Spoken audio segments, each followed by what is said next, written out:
Hello, I'm Dr. Eric Bergson, and I'm going to talk quickly about a new procedure and device that's being used to treat sleep apnea. You may have heard about it. It's called the Inspire device. The Inspire device is basically a neurostimulating implant that is designed to stimulate the muscles of the tongue to help treat sleep apnea.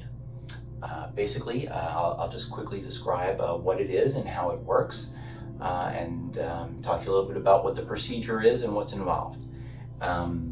Basically, if you take a look here, this side view of the mouth and the face, and I'll zoom in on this in just a minute for you. But you see a side view of the tongue. The tongue from the side, it doesn't look what we might think it does. But this is really what it looks like. It's this big muscular structure, and the breathing, the air flows down behind it, down into the trachea and into the lungs. And so, in the most simplistic way, if you can move the tongue forward, you'll create more room behind the tongue for you to breathe. And essentially, that's how the Inspire device treats sleep apnea. The device is approved for a subgroup of people. Basically you have to meet certain criteria. You have to have sleep apnea that is within certain parameters. It's got to be either moderate or severe, but not too severe. The measure is called the AHI, or the apnea-hypopnea index, and it's a measure of the number of times an hour that you stop breathing while you're sleeping, and that's determined on your sleep study. So you need to be between 15 and 65. 15 is what demarcates mild to moderate sleep apnea, and then severe is anything over 30 times an hour, and you can be up to 65. Beyond 65, the device is not appropriate. There are body mass index criteria, meaning you can't be too heavy. You have to be under a BMI of either 33 or 35, depending on the insurance.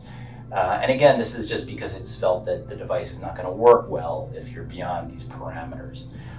You have to have had a sleep study within the last year or so to prove what you've got, and you have to just basically have failed to tolerate CPAP.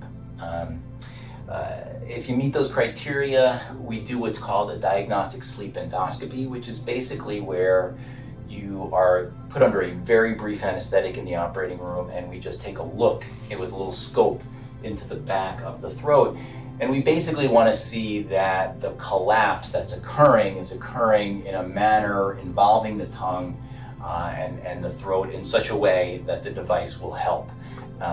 If there's what's called concentric collapse, which kind of means that the sides of your throat are being pulled in as opposed to more just tongue to back of throat, it's felt the device may not work for you. I've not seen many people excluded based on this, but it's still an intermediate step that's required. And so then we get to the surgery. Basically, there's a nerve that goes to the tongue that is what allows the tongue to protrude. It's what sends the message from the brain to the tongue to allow the tongue to then protrude.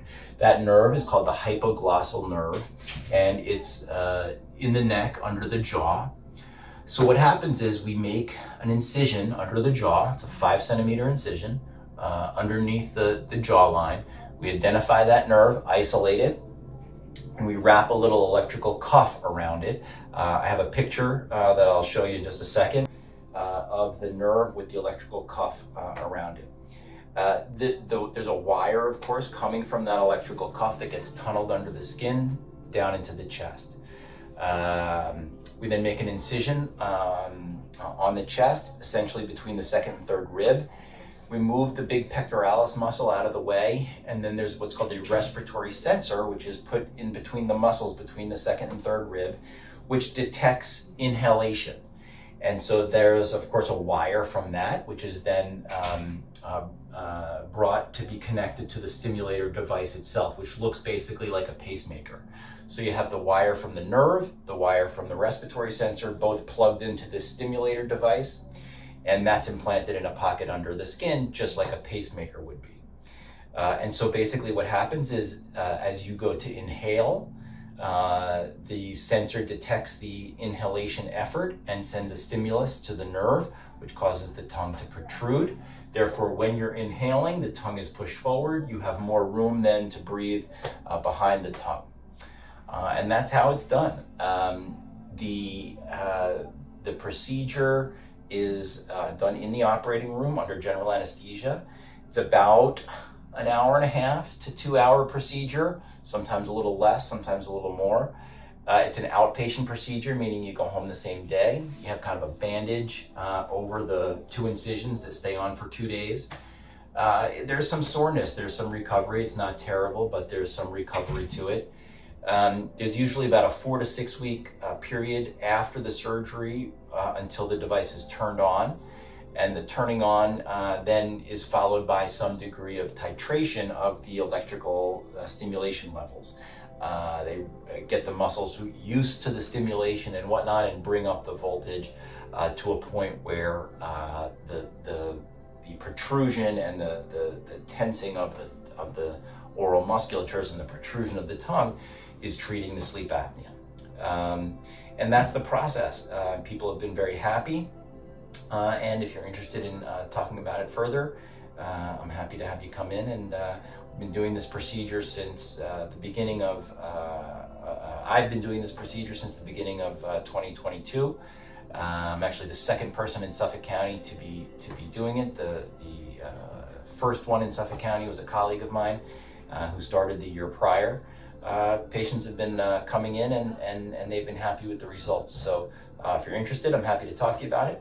And thank you for your attention.